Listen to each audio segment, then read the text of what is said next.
Hey guys, as we know, injuries are a part of the game. But when an injury takes your bet and your sportsbook leaves you hanging, that hurts. That's why our partners at Fanatics Sportsbook hit different. They got fair play coverage for you. Fanatics Sportsbook protects all pro basketball player prop bets from first half injuries. That isn't just protection. It's real value for your plays. Fanatics is the home of fair play all season long. Your old sportsbook won't do that. It's time to switch. Download the Fanatics Sportsbook app today. Winning hits different here. Must be 21 plus. Gambling problem? Call 1-800-GAMBLER. Connecticut, call 888-789-7777. Massachusetts, call 800-327-5050. New York, call 877-8-HOPE-NY. Maryland, visit mdgamblinghelp.org. Not available in all states. Terms apply. See the Fanatics Sportsbook app. All right. What's good, everybody? Welcome to the KFS Postgame Show presented by Fanatics Sportsbook. I'm Jeff. That is Sean. Preseason overtime hoops. Let's get it. Who wanted it? Not Sean, not Jeff, and not you, but you got it. Because apparently the Timberwolves, they play for free basketball this preseason, but the Knicks were able to win 100-95, keeping a clean sheet in the preseason. Sean, how you feeling, man? Well, one, good to see you. We are so back. Oh, yeah. We're back. And how do I feel? Listen, I have two rules when it comes to preseason basketball. One, do not overreact to the preseason. Rule number two, do not overreact to the preseason. Rule number three, find a player to irrationally attach yourself to and say, this person deserves a roster spot no matter what. And then make sure you clamor for that person to get minutes all year. And for me, that person is Garrison Matthews, a.k.a. Gary Bird. Shout out to him. I didn't come up with that name. Shout out to everyone in chat, the Knicks KFS chat BCC room.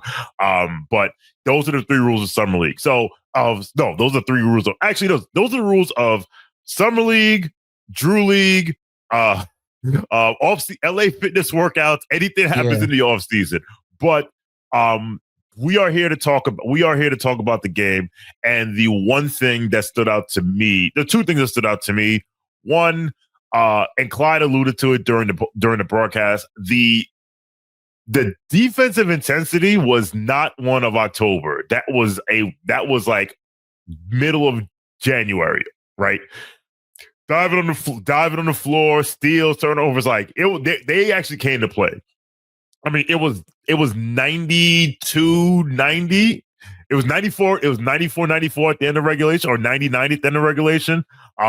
So the other thing is, and granted, it's preseason, so I take it with a grain of salt, but love to see the mixing and matching of different lineups and different personnel, including hashtag the lineup, which I'm sure we will get to. But listen, Knicks win. As you said, 3-0 in the preseason. I have the box score up here. Everybody played. Mikal Bridges, 15 points, 6-12, 3 of 7. And the one thing I like to say about Mikal Bridges, I've noticed that in some of the Abu Dhabi games, is that the number of fadeaway, shying away from contact has decreased drastically. And hopefully that keeps up, because it is a long season and everyone it's not how you start, it's how you finish. Everyone looks good in the beginning. Everyone looks good in the preseason. But let's hope that the good things that they are implementing, they keep up. I love it, man. I love it. I look at the preseason. I love basketball. I love watching it regardless. So I'm tapped into the entire NBA, watching what's going on, along with the WNBA finals. A'ja Wilson is a killer. He should be registered in 50 states and all U.S. territories. Hit a game winner over a couple. over a soon-to-be married couple. It's different. That's a rap lyric. But I say all of it to say, when I'm watching preseason hoops, I look at themes. That's really what I'm looking for, especially with a team like the Knicks, a veteran team that's coming back, added some pieces and figuring it out. Here's some things that stood out to me so far in this game. This is a continuing theme. For one, pace, speed, action. These guys got prepared. Once they knew Mike Brown was the coach, it felt like everyone got in the weight room or hit the cardio machine and started dropping weight, getting lean. Cat looks leaner. OG looks leaner. Brunson looks wild leaner this year because they were getting ready because they knew they would have to run. This wasn't just lip service where they were saying, oh, we got to play faster. Because like Cat had said it in a post-game, in a interview, every coach wants to play faster. But they're living their raps right now. And with that, you do see that there is more opportunity for turnovers, where you got the old philosophy where they wanted to limit turnovers as much as possible. You can tell and even with that, what was it for the game? Even I thought they were really loose with the rock. They only had 12 turnovers. Am I reading that right? Yeah, they had 12 turnovers. Only 12. I mean, only 12. The other team was very loose with the turnovers. 23 turnovers for the Timberwolves. But one thing that you're seeing with the Knicks offense now is that it's way more opportunistic. It's opportunistic. They're looking for the pass. The other thing that I saw, this whole idea of Mike Brown saying spray to the corner, spray to the corner, spray to the corners. Oh, they got it. They got it. They're all the way. Oh, alarm's going on. Sorry. It's all good. They have implemented that 100%. They are running that. Like you see, there is a concerted effort to get shots in those corners, no matter who you are. They're calling it the spray to the corner, spray to the corner. They are doing that. They've made an effort to do so. Wow, it feels so refreshing to watch modern offense from my basketball team. Be careful. Be careful. It's only in preseason. I know. No, I'm not preseason. There's certain people out there that are still in mourning. That's fine. That's fine. I forgot what we were mourning because that repast food was bussing. All right. That repass food right now is bussing. I don't even remember what happened. You could have told me Mike Brown was coaching last year, dogs. Like, I forgot. But I say all of this to say that was one thing that I noticed was the pace, the spraying to the threes. And also, I think I saw the lineup more in 3 games than I had over 100 last year. Mm-hmm. And this is something that fans have been clamoring for, analysts have been clamoring for, have said this is an opportunity to maximize the offense. That's been a theme that you heard all last year, maximizing the offensive talents. And I think you are seeing that Mike Brown will tinker and tinker and tinker until he finds a combination that works. Now, my one caveat to what we're seeing thus far is 66%, 70% of this has been without Josh Hart and how he's going to be involved in these rotations. From what we've seen so far, like I don't really worry about Josh Hart because it wasn't so much the fact that he was on the floor. It was because it was the volume of time he was spending on the floor in an ineffective lineup.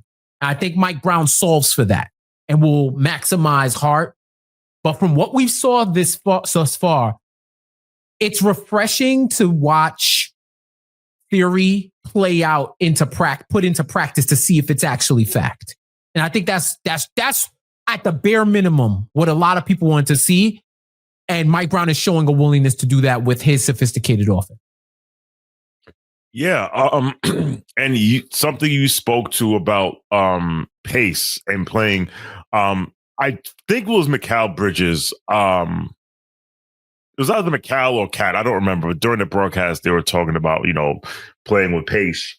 And one of those players had said, but it's not just getting the ball. It's not just running on fast breaks or, it's getting the ball over the timeline. It's making the hard cut to the basket. Just playing with more, it's like in football, they playing with tempo.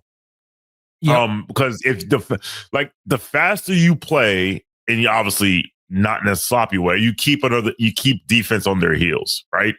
So, and you keep them guessing because they have to account for things like they don't have time to set up their defense if the ball's over half court in 21 seconds and someone's cutting here, someone's cutting there, right?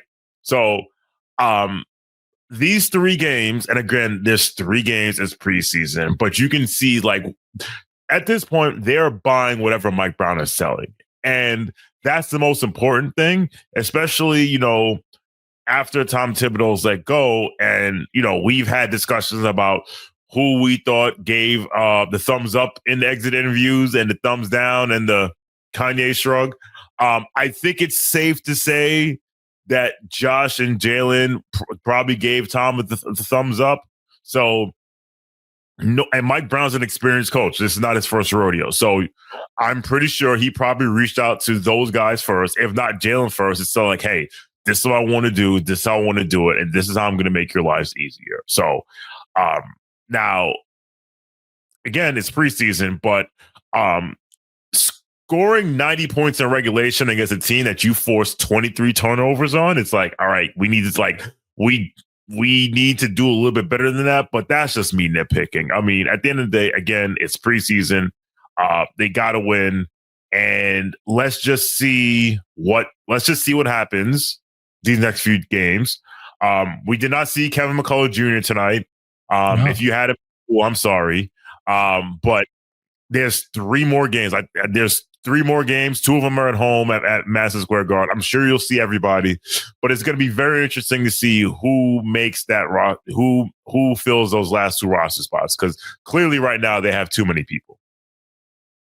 1,000%. What I will say is it's good to have these type of embarrassment of riches, because that Knicks bench, when they went bench for bench, like end of the line versus end of the line, it took Johnny Juzang going on a heater to bring this to overtime. Shout out to Juzang, UCLA. He won me some UCLA's finest. UCLA Juzang won me some bread. But he had to go on a heater to send this to OT, and I could tell it was one of those, yo, why'd you make that shot, Johnny? Like, we trying to go home, bro. Like, why'd you make that? Like, why? Bro. I get it. Like, fam, come on, dogs. We ain't trying to play 5 more minutes. And I thought it was funny sidebar that Mike Brown put Porty back in the game. He was like, yo, one way or another, we are not playing 5 more minutes after this. But nope. But yeah, man, I'm looking at this and I'm just looking at what we saw in terms of lineups, right? We brought it back to the lineup. Overall, the it's because it went. I'll go for the first half alone, right? The lineup, as we affectionately come to know it, which is Bridges, Deuce, Cat, OG, Jalen Brunson. 3 minutes, 13 seconds total time, +5. Offensive rating 128, defensive rating 57. Equal number of offensive and defensive possessions, almost 105 pace, with a 14% turnover percentage, and funny enough, a 0 in the assist percentage. Everybody was gunning. Small sample size. It's the preseason. All the caveats are on the table. It just feels good to know when we saw this lineup that it can work, that it actually works, that the concerns, depending on who you play in the situation, certain things can be exacerbated, but it all depends on what type of position you're putting these players in offensively and defensively. Some of the things I saw, Sean, they were doing a lot of switching. I wouldn't be shocked if the Knicks play some zone this season. The Hart is going to help a whole lot on the rebounds, on the glass. I could see like they need to gang rebound at times in order to control the offensive glass and at times the defensive glass. But you could see the concepts in action. You know what I equate it to? For those who have children, when you watch a child grow and there's trying to sound out words. Day 1, they might just breath them like Day 50, they may be able to say letters, P. Then one day you wake up and they're saying mommy and daddy, clear as day. Yep. Because you've been drilling it over and over. And to you might think, damn, what when they started talking all of a sudden? But if you remember the incremental 1% every day, getting better, learning, trial and error, identifying, watching it in practice, watching other people speak and emulating it. Those kids get better and better as time goes on to the point where they just try and they get it. And then once they get it, they got it. We're watching the Knicks learn how to communicate and how to speak with this new offense. And once they get it, I think they got it. And I think that's what's so promising right now, just to see them working on stuff. You know what I mean? No, absolutely. Like, this is the time to figure these things out. This is the time to get out of the kinks. This is the time to trial and error, try again. So that's actually a very good analogy. Like, at first they don't get it, but since at one point they're a well-oiled machine, you're like, how the hell did that happen? It's like, well, practice makes perfect. So at the end of the day, we're happy for Knicks basketball to be back, and we are happy that we are. Listen, at the end of last season and the last episode of Casual Friday, or one of the last episodes of Casual Friday, I said, and I don't say went viral, but it got a lot of attention on on social media, and I said that the most frustrating part about going into next season is that with Tom Thibodeau as the head coach, is that nothing was going to change. Like, nothing was going to change. The Mike Brown era, at the bare minimum, is a breath of fresh air. Just seeing different things being tried, and not just saying like, all right, listen, I got this. I know this works because I said it. So look, we got 4 more games. I believe there are 4 more preseason games left. And then we have 82 games. So, and listen, those 82 games, there will be a lot of trial and error in those. There should be trial and error in those 82 games as well. Like, so many people have said like, oh, they expect the Knicks to win less games because Tibbs is not trying to win every game. I actually think it'll be a wash. If not, they may be able to win more games, because guess what? How many games did we lose because we had to beat the Wizards on a Sunday night in December? And then with the next game, we have nothing left. So I think it's a trade-off. So we'll see. So you made a good point about the pace, the vibe of this game. I think Knicks Timberwolves, now with all of the common history and the current history with them, with all the players changing, the type of coaches that you have coaching them, and the players themselves, I think it was inevitable that they were going to get after it. You knew Dante and Julius wanted to show off. Cat wanted to show off against his old team, and everybody else is just going after it, getting after it. I think that's the one thing that I liked about the players. You got Ant. Ant want to show out in the Garden. He don't care. Yeah. He's one of those players who does not care if it counts or not. He's going off. He's trying to go off. And now we're getting closer to the season. So now you've got to kind of take these games a little more seriously. This was the first game where the starters played in the second half. We're ramping up now. And if you needed a ramp up game after the Abu Dhabi game, series, this was the perfect game. I think for both teams, this is the perfect game. You see an opponent where you're like, yeah, we want to win. Regardless, we want to beat this team. You're going to get NBA action, like Clyde would say. It was vacillating up and down. They were going after it. The Knicks put up every single 3. They didn't care. It was going up. And that's, once again, like what I'm looking at, Sean, is the process of it all. How they're going about it, what I'm trying to think of the schemes and everything like that. Like how we're attacking different defenses. What is your process, and whether or not you make a shot or whatever. If you had a good process, that means it's going to bode well, in my opinion, going forward. So I was definitely excited to see that. There were some things I definitely wanted to get into. I do not care about your true shooting percentage. I do not care about your assist percentage. I don't care about your Vorp, your LeBron, your Darko. I don't give a motherfucker. We got Jordan Clarkson hoops, dog. We gonna get the whole experience. Somebody said, who's the last Knick to have this much aura? It might be Earl, bro. I think it's so refreshing. And Sean, we from the same era of hoops. Yes. Regardless of how you feel, it is refreshing to see somebody just come in and be about a bucket for good, for bad, for worst, for best. This man took 45 shots in the span of 16 seconds. When he told us it was going up, there was no cap. It was not lying. What do you feel? How do you feel about the Jordan Clarkson experience thus far? So everyone remembers the Mike Breen comment when we played Utah last year and the utter disgust that Mike Breen had. But you know what I say? Look, Jordan Clarkson is not a max player in this league, right? I mean, I'm not, breaking any news here, no. Right? I'm not dissing him. At this time. He's an old man in this league at 33. He's a bench. Yes, he's a 33-year-old bench player.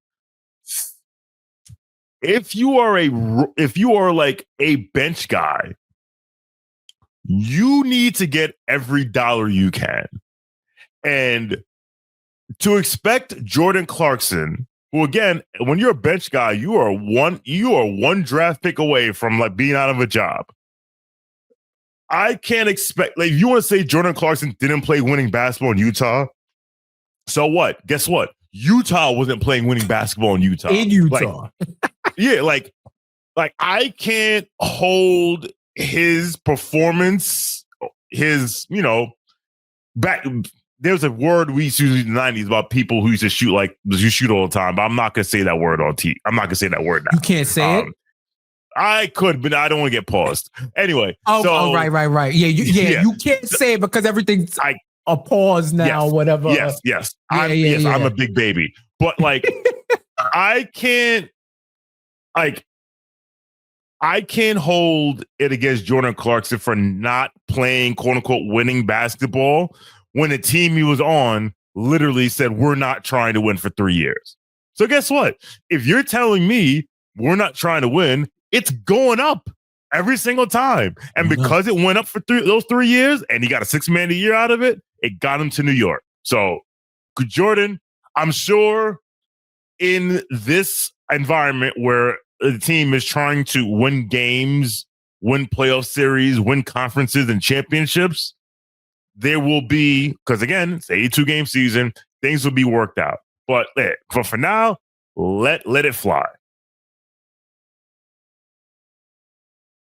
Let me tell you real quick. What's the difference between Jordan Clarkson and the Eagles?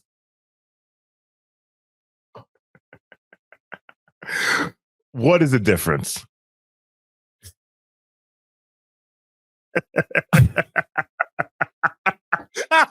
One of them needs to push ass in order to score. The other one just needs to push the rock. The Eagles are on fraud alert currently, ladies and gentlemen. Our Eagles are currently on fraud alert. Jordan Clarkson, right?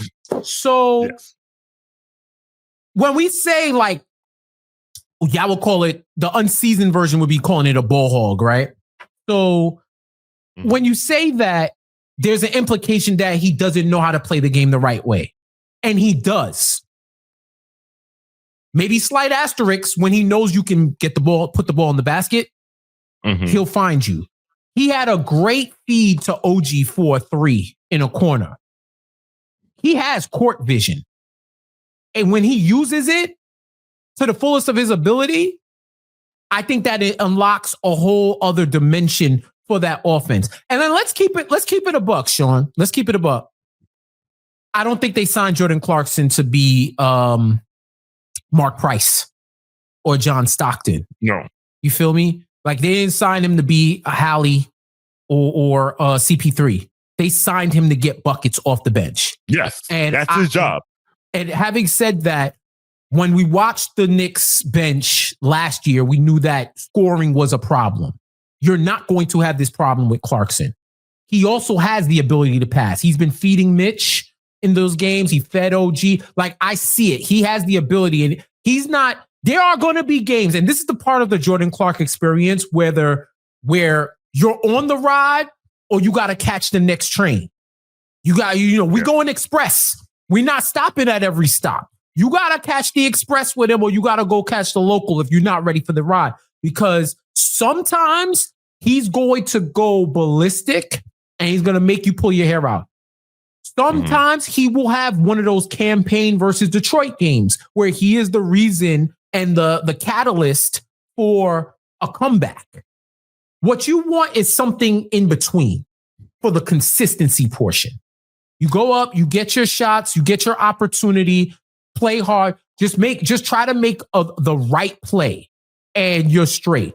But what I will say is, having said all of that, yo, man, as long as so far preseason, I'm having fun watching Jordan Clark hoop because I like those type of hoops. I like the type of hoops. And if they're winning, I'm not going to really say too much. He starts costing the games. I think Mike Brown's the type of person that's going to make him pay for that. So, it's low risk, high reward. Yes, absolutely. And if you can manage a player properly, it's fine.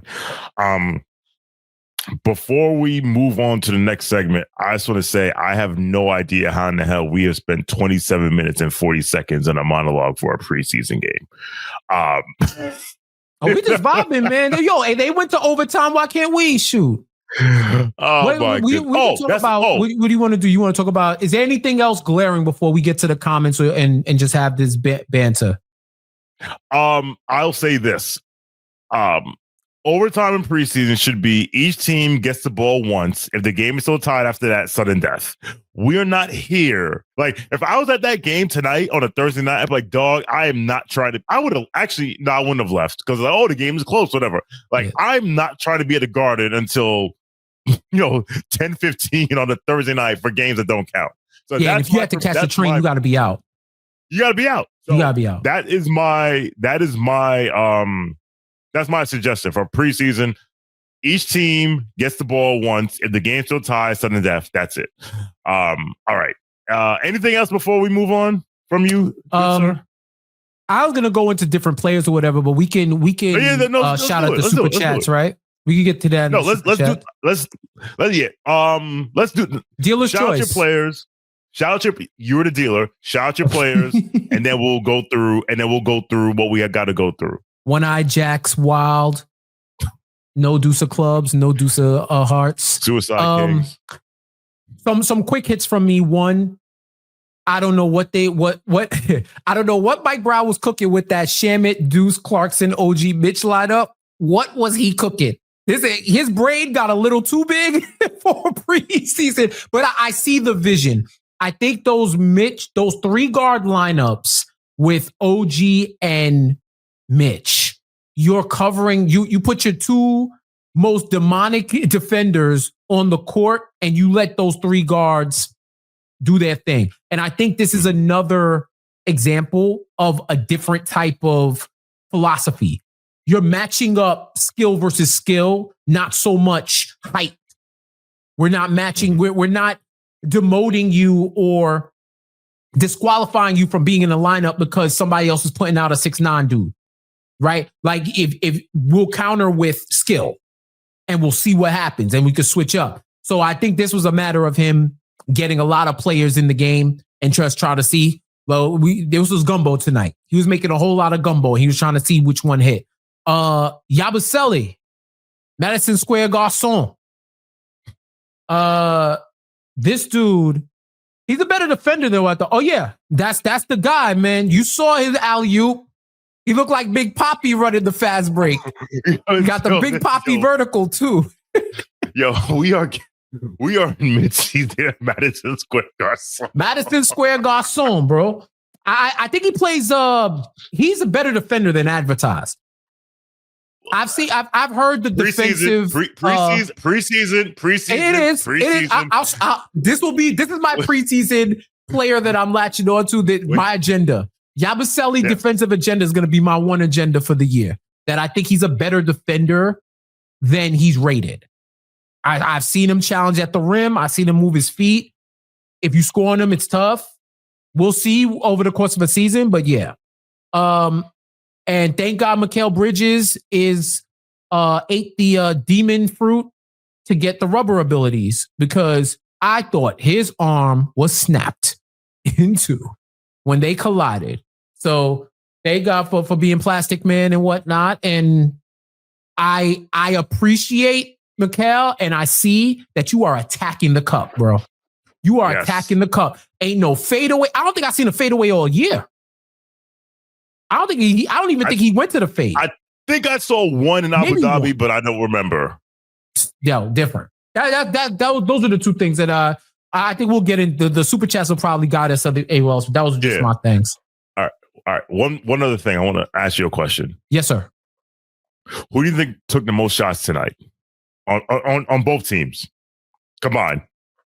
What if it wasn't Juzang? Juzang, you're hilarious. No, I said if it wasn't Juzang's not even close. It might have been Julius. No. Dillingham? Julius is no. I'll give you one more guess. It wasn't Rudy Gobert. I'll tell you that much. Wasn't cheating? Who was putting it up like that? Oh, it's one of the. Is it one of their bench guys? No. All right, then I forfeit. Anthony Edwards took 17 shots in 27 minutes.